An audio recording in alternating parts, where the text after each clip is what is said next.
Hello, and welcome to the Soul of Business with Blaine Bartlett. Another episode. Here we go. I'm Blaine Bartlett, your host, and I've got a guest today that I have been looking forward to speaking with for some time.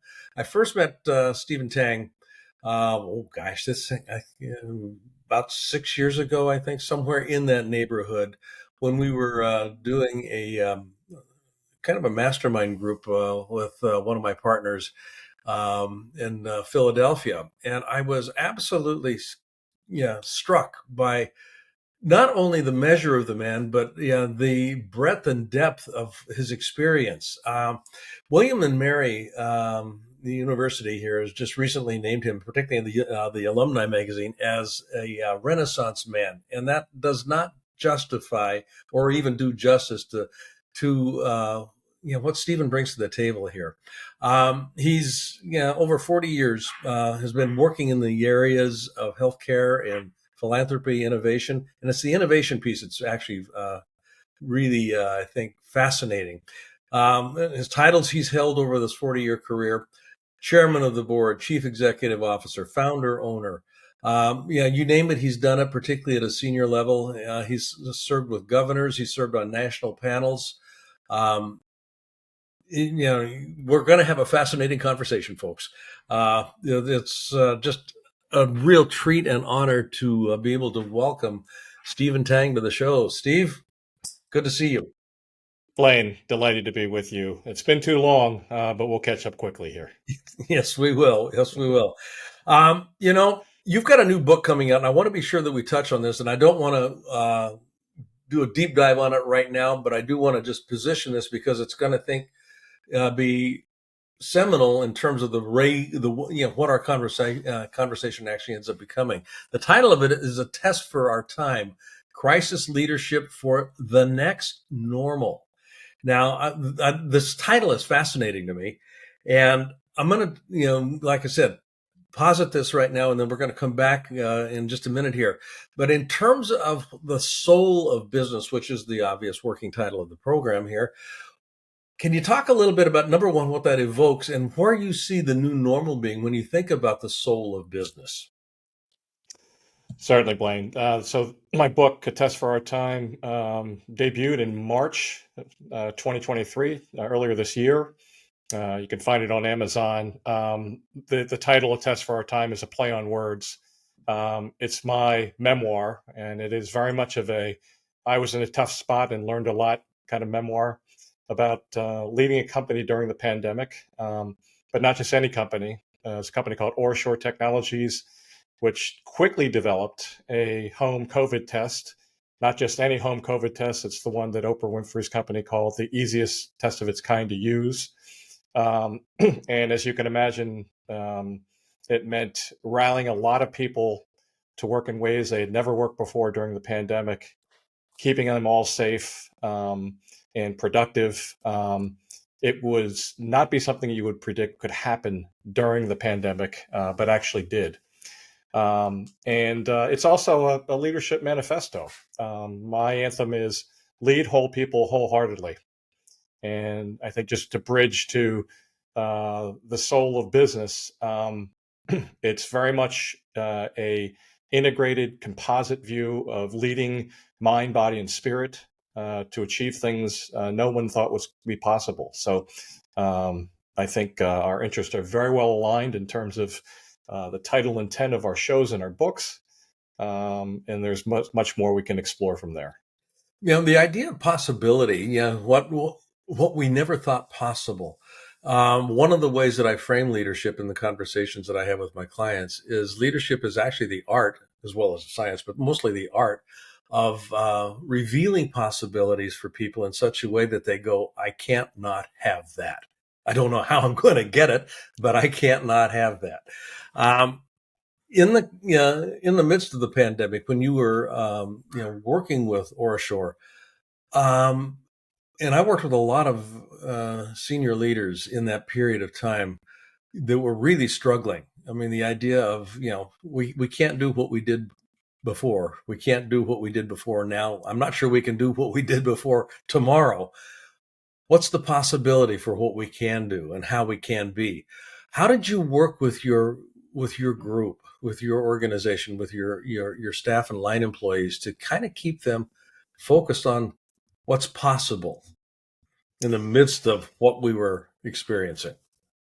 Yeah, I think if you take us back to March 13th, 2020, that's the day most of us shut down, and um, people had to learn to do things in very fundamental ways, live safely, work safely, etc. So, in the book, I use the analogy of Mark Watney, the astronaut in The Martian, marooned on Mars, and I think we were all very much marooned on Mars. The difference was while Mark Watney had folks coming to help him, right, and there was a mission control. CEOs like myself couldn't go out and help every single person. We were essentially marooned on our own right, right? So Right. I think a lot of it, Blaine, was recognizing what I called um, yeah, tragic optimism. Okay, I love and that what I mean by phrase. that, Yeah. yeah, and what I mean by that is recognizing and being honest that we are all in a dire situation, and yet there are possibilities. So obviously there are the hard business things that you do, which are develop strategies, develop financial plans, product development plans, things like that. But I think the soul of it began when I started writing to my employees every week, what we called Monday motivational messages. And they started off kind of company newsletter-ish, okay? Hmm. But then they quickly evolved into, hey, I'm going to be really honest with you. I don't know how we're going to get out of this, and I don't think anybody else knows, but I think we can do this, okay? And I think it also had to do with subscribing to a higher cause. We all wanted to get back to normal, to the Yeah. pre-pandemic normal. And we knew that if we were able to develop an effective test that everyone could use easily, that would go a long way in getting everybody and ourselves, back to normal. So it wasn't hard to persuade folks that that was a good thing to do. It was a harder thing to persuade folks that we could do it.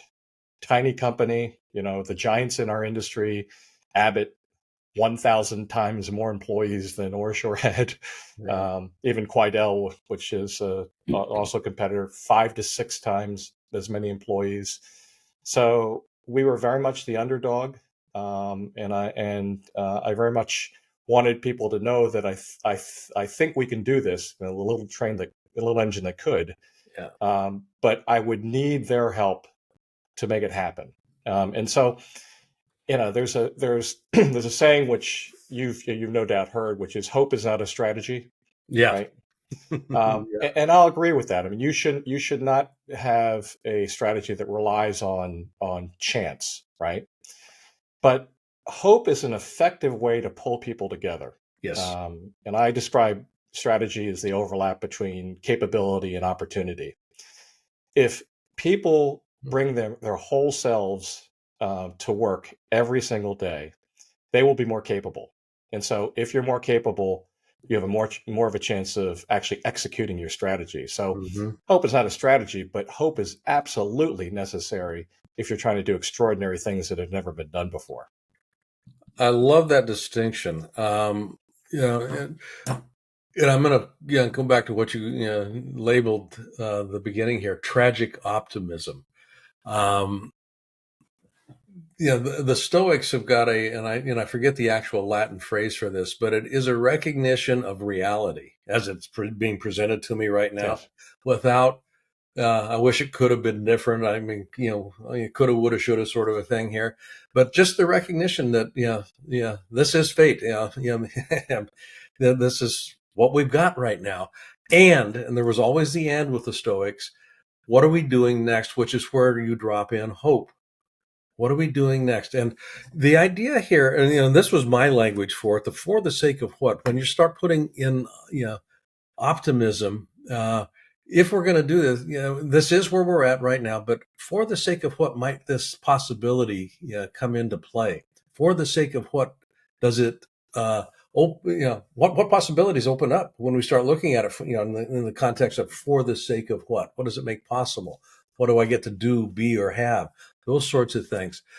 And I think, just as I heard you speaking there, Steve, the idea of um, literally profound honesty, moving from a newsletter ish format to guys, I don't know where we're gonna what we're gonna do to get out of this, and the conjunction, and I know that we can do this. So I need your help in figuring out what this is that we're going to be doing. So with that kind of a preamble, where did the idea for the test come from? Well, Orshore is a best kept secret company. Okay, most people Mm-hmm. don't recognize that in 2012, the company created and received FDA approval for the first home test for HIV, and the only Really? one that they've approved, right? And it's done with oral fluid, so it's based on saliva. So it's very easy to use. To do it in the privacy of your own home is very important when you're Yeah, HIV. self-diagnosing HIV, Yep. right? There's a tremendous amount of shame and stigma associated with HIV, so it's a very sound concept. So, um, believe it or not, when the pandemic hit, it was still the only infectious disease test approved for home use Really? in history. That's right. So we had a what we call predicate. So we have a background, we had a capability we knew we could tap into. Now there are many differences between testing for HIV and testing for COVID-19, Mm-hmm. but we had a good background to start with. Okay, and so we we had discussions early on, and thankfully I had a cadre of folks in R&D who kept paid close attention to the literature about COVID-19, and they thought we could do this. And so what we effectively did was parlay a $600,000 grant from an agency called BARDA, part of the U.S. Health and Human Services, eventually into over $600 million in orders from the government for our test. So let me put that in perspective. Well, up until the pandemic, OraSure had sold roughly 80 million tests like our HIV test. It's Mm-hmm. called OraQuick. Um, Now the company has the capability, and by the way, that's 80 million tests over its 20-year history. Okay. Today, the company has the capability of producing 80 million tests every single year. So Wow. that's a major transformation for any company, but this one in particular. So this was a game changer in many ways. And so there were many breathless moments. There were many moments where we didn't know how this was going to work out. Mm-hmm. Typically, dealing with the FDA is a known process before you start developing a product. But we took great risks by ourselves to do so, not knowing what the requirements would be. So there are a whole host of challenges, beginning with the innovation of the product, to the actual use of the product, to the actual manufacturing and sale of the product that we had to overcome, all during a pandemic. And getting people to rally together for the sake of what? Well, it was for sake of global public health and to get our own lives back to normal. Yeah. Okay, there's nothing more motivating than enlightened self-interest, right? And we knew that Really. testing was going to be a way out for all of us. And so, this is a heroic story, but the heroes of the story are the people of Orshore. I'm just the megaphone for what they did, and hopefully contributed by caring deeply about them as people. And that's where the phrase "lead whole people wholeheartedly" comes from. It became impossible for me as a CEO to distinguish the people who were, doing work for me from the people who were struggling from the pandemic, day in and day out. And so it required a more pastoral view of leadership, if you will. Uh-huh. Um, and ironically, as we all know, if you had some spiritual basis or faith basis in your life, that was shut down in the pandemic too. I mean, churches closed. Yeah. Um, so that was hard to access. And so, as a CEO, I was intentional about bringing the mind, body, and spirit into play here because I knew people needed that comfort and that wholeness to their life in order to perform maximally. And the root of it was, trust, care, compassion, and then the harder business terms, empowerment, accountability, engagement. All those things have to flow through from the trust, caring, and compassion, and they have to be genuine. Yeah, they have to be genuine. Yeah, not seen as a means to an end, but just as something that is being present, human to human. Exactly. Wholehearted. Yeah, and I love that phrase, leading whole people wholeheartedly. To get to the point of having somebody experience themselves being a whole person at work, that's an interesting challenge, I think, particularly in that period of time that we're referencing here, because I also experience it being a very big challenge just generally because that's not what a lot of leaders pay attention to. There's two questions that are kind of running around in my head here. One of them's pretty well formed. The other one's ill formed, and I'll get to it in a minute here. But the idea of moving from 80 million tests over 20 years to 80 million tests a year, there's some scaling implications Certainly. that seem to be present here. So while I'm thinking about this second question, can you talk a little bit about how in the midst of a pandemic where safety protocols are being invented as, kind of on the move, we're trying to, run the sails up as the boat is moving and maybe even replacing the mast while the boat is moving. How did you manage to scale this, enterprise to be able to handle that kind of volume while in the midst of all of the stuff that was going on and keeping your people safe?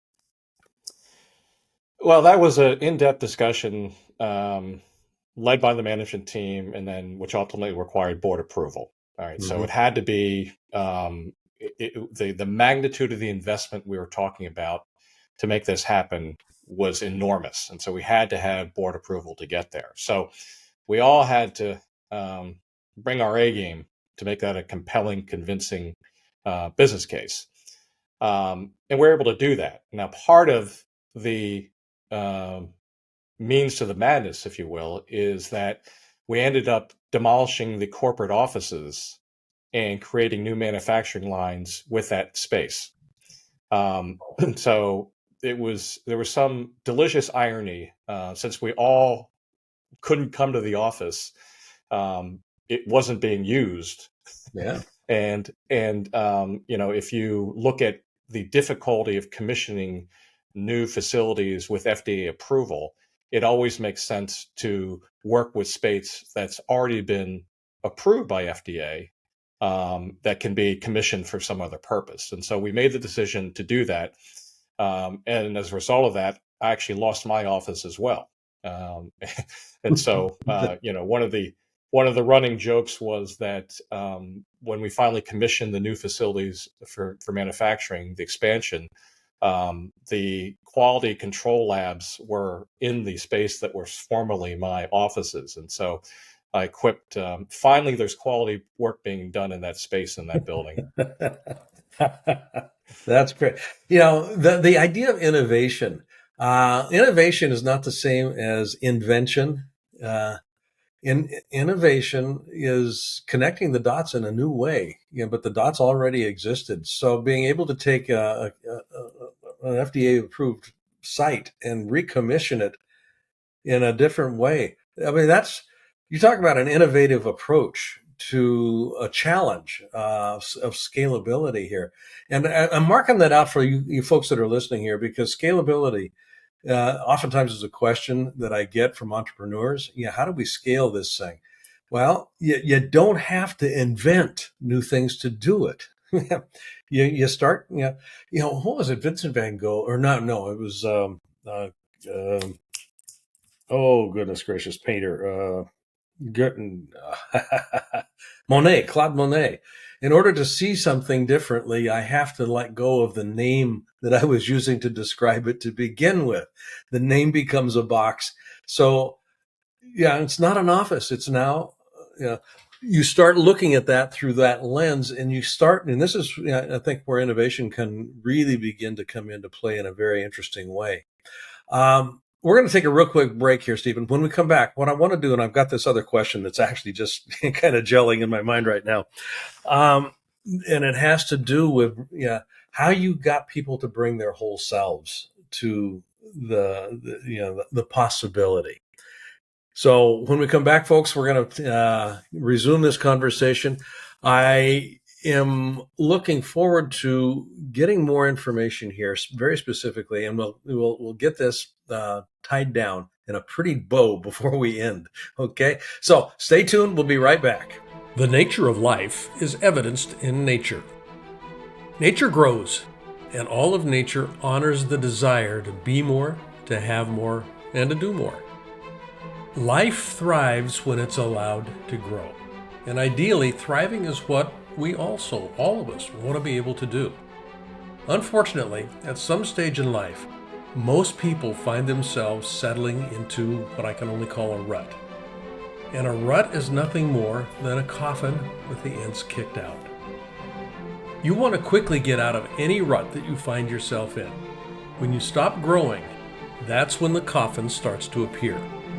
You know, the simple truth is this, and this is true for everything in nature. You're going to die. I'm going to die. Every one of us dies. So the question we need to come to grips with is not, are we going to die? The question nature asks us to answer is, are we truly living?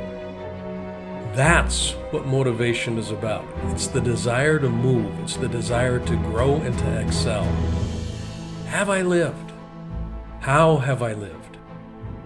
I'd love for you to take advantage of my Leadership Mindset Masterclass. It's all about providing you with the tools to ensure thriving for yourself and for those around you. Register today to receive the free introduction video and find out more about this acclaimed program. You'll also receive a copy of my international #1 bestseller, Compassionate Capitalism, A Journey to the Soul of Business. I'm Blaine Bartlett, and I look forward to helping you thrive. Welcome back, folks. And I want to pick up where we left off. The idea of leading whole people wholeheartedly, just the notion of a whole person showing up at work really is almost an oxymoron in my experience of the ways that many organizations work, because we tend to put people in boxes, and those boxes sound like roles and responsibilities. So it kind of precludes. I remember a long time ago, Steve, I was sailing in the British Virgin Islands, and we had some engine difficulties. And we were on one side of Tortola, the big island there.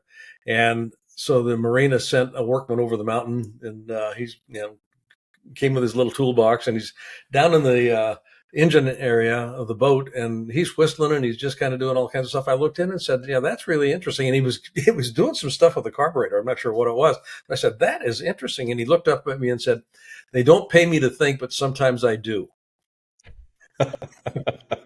And I never forgot that. And the engine ran great from then on out.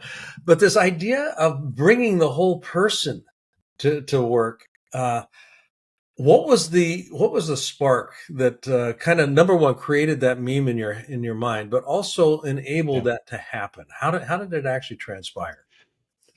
Well, I think it naturally came out of leading in the pandemic. You know, your employees have to survive to be able to do productive work for you. I mean, I think that's obvious, right? But first and foremost, in the pandemic, was insisting that everybody kept themselves and their families safe and well, right? So if we start with that premise, then you're starting with, before you even start working, making sure that you are healthy is the #1 priority. And we were unwavering in that commitment. And as a result of that, we had very few infections. And particularly since we were asking folks in operations, so manufacturing, supply chain, and in R&D, to come into the laboratories and the factories day in and day out. And remember, we were ramping up to 3 shifts.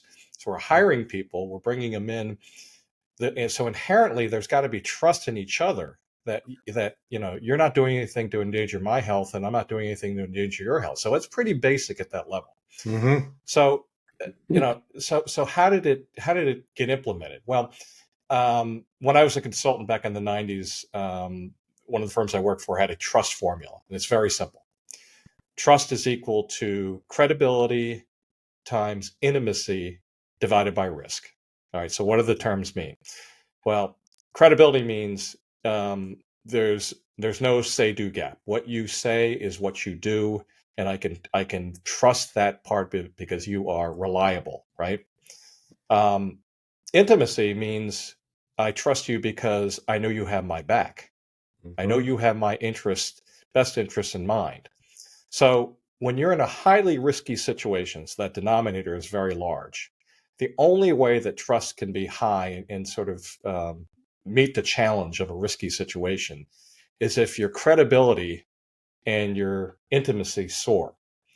And so that's what I had to do as a leader, is to make sure that people knew that I had their back, that I was protecting them as much as possible, and that we were all going to set lofty goals and we were going to hold each other accountable to do so.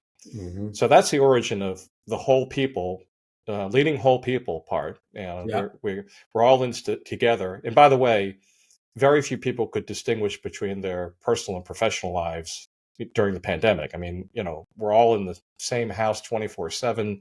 Yeah. You know, dogs barking, kids, trying to go to school in front of a TV screen, which probably didn't work that well, right? And Right. um, two working parents, it was just kind of a mess, basically. So I think leaders had to accept the fact that they were leading people through this Byzantine sort of world that they lived in, where personal and professional lives merged together, right? So you had to respect the fact that they were whole people to begin with. And then on top of that, you're asking them to do extraordinary things. So that's the origin there. Mm-hmm. Wholeheartedly comes back to the mind, body, and spirit, and that comes back to trust. And so if I can account for all those dimensions, mind, body, and spirit, and since I was paying people to think, the mind was an important part of it, right? Yeah. The body, had we had to take care of our bodies, and you know look at the prevalence today of mental health challenges that we're still dealing with as a result of the pandemic. So the Mm-hmm. spirit and the mind come together, I think, when you consider how to keep people together, not only surviving, but also thriving and flourishing. And I don't think we could have done it without considering wholehearted leadership. And you raise an interesting point there. There is a distinction between surviving and actually being able to thrive and flourish. Um, but I can't get to thrive and flourish until survival is handled. And survival, yeah, if people experience themselves in survival, they're contracted, they're myopically cautious. Yeah, yeah, and it really is about self being able to Right. move that environment. There's an interesting phrase that I play with a lot: ontological design, designing the environment so that it designs me in return. So there's a reciprocity in that piece. So what it sounds to me, and I'm just going to kind of throw this out here just to check my thinking here. It sounds like what you did from an environmental perspective, and I don't mean just physical space, but the gestalt of environment, how we're working with each other, the how we're doing, all that sort of stuff. You designed it in a way that, number one, created the experience of safety, but also, you had an inspirational component in play. What are we moving towards? Not which is different than what are we dealing with? So Yes. that ontology, and this is the checking out piece here. People actually feel better. How do people feel about themselves when they're in our presence? They felt safe. They felt inspired. They felt uplifted. They felt like I want to engage. They felt productive. They felt creative. Now, those are my labels, but would Yes. that match kind of your experience of what was going on? Absolutely. So, in the book, I described it as collective effervescence, right? And I and to love your me, turn of phrase. That's great. to me, that's the confluence of the company's strategy, which I describe as the overlap between capability and opportunity, right? Uh-huh. So if you're in the sweet spot of your strategy, then you have relatively large overlap between your capabilities and your market opportunities, and that means that if we can execute, we can do this. Okay. Hmm. Um, you are probably very familiar with the term ikigai, which is the Japanese way Yep. of looking at your purpose in life. And so it's almost a perfect alignment from the personal view of ikigai to the large corporate view of strategy. And when that alignment is forms an eclipse, if you will, Hmm. between the bodies, it's a very powerful thing. And so I think that's what we experience. And as I said earlier, it wasn't hard to imagine that what we were doing was going to be consequential to the world and to ourselves. And so ultimately, I think your phrase matches what happened at Orshore, because the personal became universal and the universal became personal. Yeah. And that reciprocity, yeah, it can't not Yes, build at that point in time. So, yes. you're right now, you've been reappointed to the National Advisory Council on Innovation and Entrepreneurship. Um, can you talk a little bit about the work that council is chartered with doing, and how you actually see that um, um, supporting the work that you're Mhm. doing? Yeah, at this point in time going forward. Right. So I actually was reappointed back in 2016, and my Hmm. term ended I'm sorry, 2018, and my term ended in 20, 2020.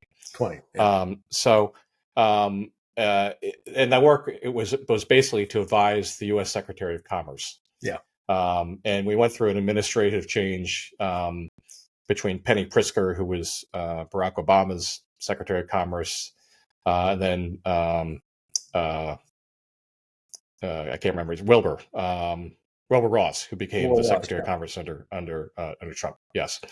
Um, so there was an entirely different, I think, flavor in that Just a, administrative change, just a and little. I'll just leave it at that.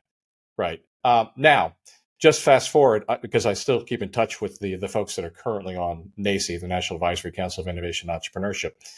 Right now, I think they are very focused on the type of industrial policy that the current Secretary of Commerce, the former governor of Rhode Island, is working on. So you see that in play out in the CHIPS Act, which is a national policy to make sure that our national security is preserved by developing our own semiconductors and things like Hmm. that. So you're seeing much more of that play out in terms of policy today than where I left the story back in Hmm. 2018 to 2020. But Yeah. I am one who believes that there are good people in private industry and there are good people in government, and if we can bridge that gulf between how the public sector thinks of things and the private sector thinks of things, I think we're in much better shape in terms of solving the big issues of our time, like climate change and clean energy, and the remarkable work that went into making novel vaccines with mRNA technology. So there's a whole wide berth in terms of innovation and public policy that have to come together. Yeah. I love that. As we kind of get close to wrapping up here, yeah, the idea of, yeah, and you were just recently, I mean, you've got a number of op-ed pieces that are published in the Wall Street Journal, The Hill, public, a number of different national outlets here.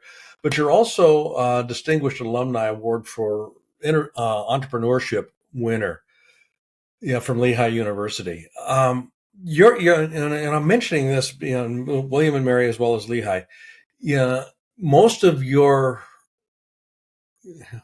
I can't use this word advisedly. Most of your notoriety is actually East Coast, in the Northeast in particular. You've got some very fascinating footprints on a national and international level. So where I'm going with this question is, what do you see on the horizon next for you? And this is a personal question, and feel free to kind of riff however you'd like to on that. But I'm just personally curious because I want to be able to support whatever it is that you're doing in a way that best resonates with you and what it is that you're up to.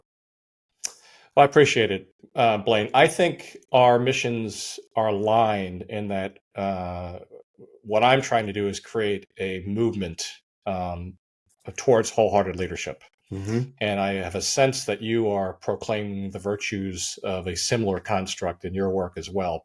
Yeah. So, if I can spread the word far and wide by writing, by speaking, by creating platforms for companies to explore wholehearted leadership and the value of it, that's what I'd love to do. And I've begun doing that as a professional speaker, but also I continue to blog once or twice a week. Yeah. Um, my passions right now are doing that, playing a role in transforming higher education. That's why I'm a trustee at Lehigh University and I'm a trustee at the William Mary Foundation.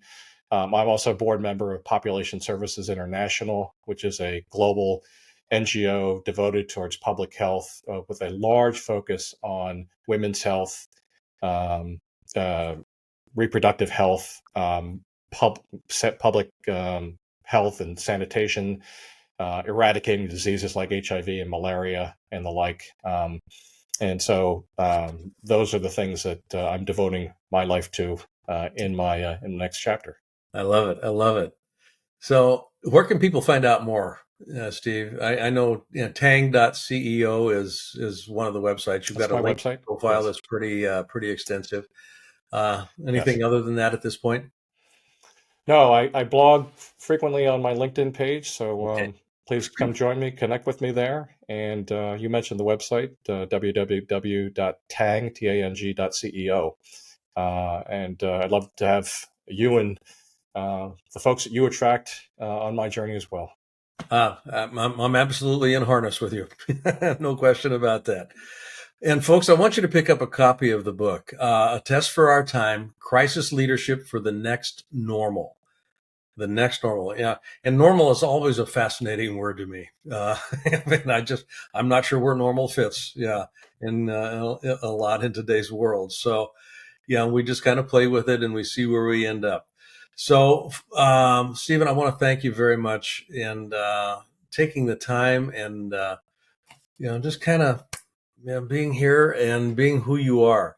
I know I came across a quote the other day that nothing remains as it was. And if you actually know this, you can begin again with pure joy in the uprooting. And it's the joy in the uprooting that I celebrate that you're making possible. So, folks, pick up the book, check out Stephen Tang at tang.ceo, and you will not be disappointed. I'll guarantee it. I've been on the website. It's number one. It's really constructed well. It's easy to navigate, but there's a ton of data there. There's a ton of stuff there. So check it out. And check out my website too, just as a little segue here. Learn.blainebartlett.com is the resource page. BlaineBartlett.com is just kind of the general purpose website that will lead you to learn.blainebartlett.com if you really poke around in it. And we got a number of things there for you to play with. And until next time, this is the Soul of Business with Blaine Bartlett, and you've been listening to Stephen Tang. Take care, and we'll see you on the next episode.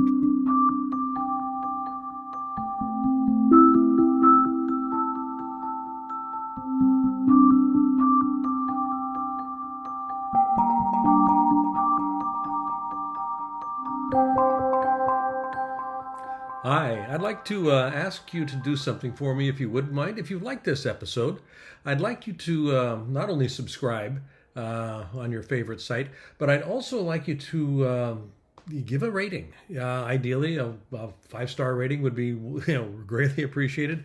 But I think more importantly, also would be just some comments. That helps with the algorithm and it helps build the audience with this. And more than anything else, if you could invite somebody else to listen, just share this episode with a friend, with a colleague, And I'd like to see how we can grow the solar business. I think it makes a difference. Thanks.